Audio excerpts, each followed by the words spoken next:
try explain. Tell me no why you're none fear stress my brain. Me hex them, vex them, still a text and still a try fi explain. See me on the right, girl, better take the left lane. Hex I try explain.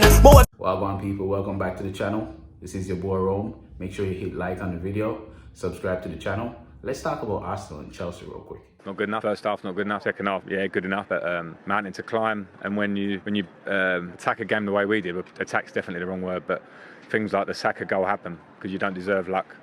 We fought second half. People that came on added speed, energy, intensity into our game, but that should be a given from the start. And that's one for the players. I'll take responsibility on the outside, but the players have to take the responsibility because the message was clear. This is a dangerous game for us. Talented team, back against the wall, London derby. We're in a good position where we could probably go second, and they're in a position where they may be looking downward. That's a dangerous combination. The players knew that. We're prepared for the game. But if you go out and play at 60-70% or a few players that play at that level, you're not going to win any Premier League game. Yeah, I'm angry because I want us to win games, and today was you get what you deserve. You're lazy to give away a penalty, lazy in terms of giving away a free kick that he puts in the top corner. Now imagine saying that. Imagine saying that after you sent out your two fullbacks, Chilwell and James, who were just injured. These men were on the hospital bed looking up at bright lights last week, bro. I know you send them out to start against Arsenal. No wonder why Reece James keep getting spun like a gig all game by Tierney, bro. Imagine saying that after chasing the game 2-0.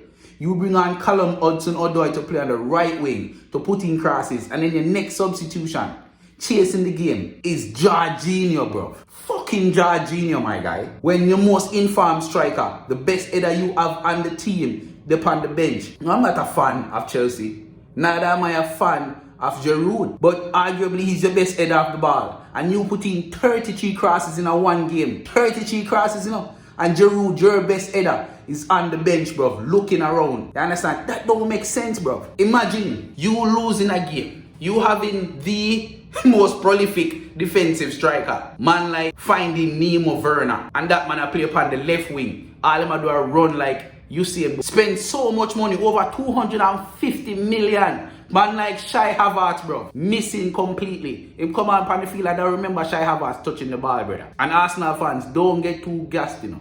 Don't get too gassed. Yes, it was a great win. I'm glad Arsenal win. However, don't forget that the same problems that were there last week is still there this week. Arteta is still in charge. Remember that you still have the Brazilians in this team, both players and leaders of this team that's messing up this club. Try to remember those changes that Arsenal made. Gabriel Martinelli, Smith Rowe, Pablo Mari, all those men that come into the team and played against Chelsea, they were picked not because Arteta needed them to play, or Arteta want them to play, because he had no other option, bro. Because Gabriel, who would have no doubt started, Will.i.am, who would have no doubt started, and David Luiz would have been Gabriel's next pick or second choice. They were all have to self-isolate it because they keep RG and got exposed to some COVID coochie. Now, the lawyers at the fourth official has advised me to tell you guys that are listening that was just an alleged assumption. Allegedly, the man kept the RG and allegedly got exposed to some COVID coochie. Allegedly. Just saying, don't want any problems. But you get my point, right? The man had to self-isolate, and then you make a decision to bring in the young man. And the young players them run for Arsenal. They were playing for Arsenal, bro. Which is why y'all pull out a victory. Chelsea came out and didn't even try, bro. Because before the game started, they thought they won, bro.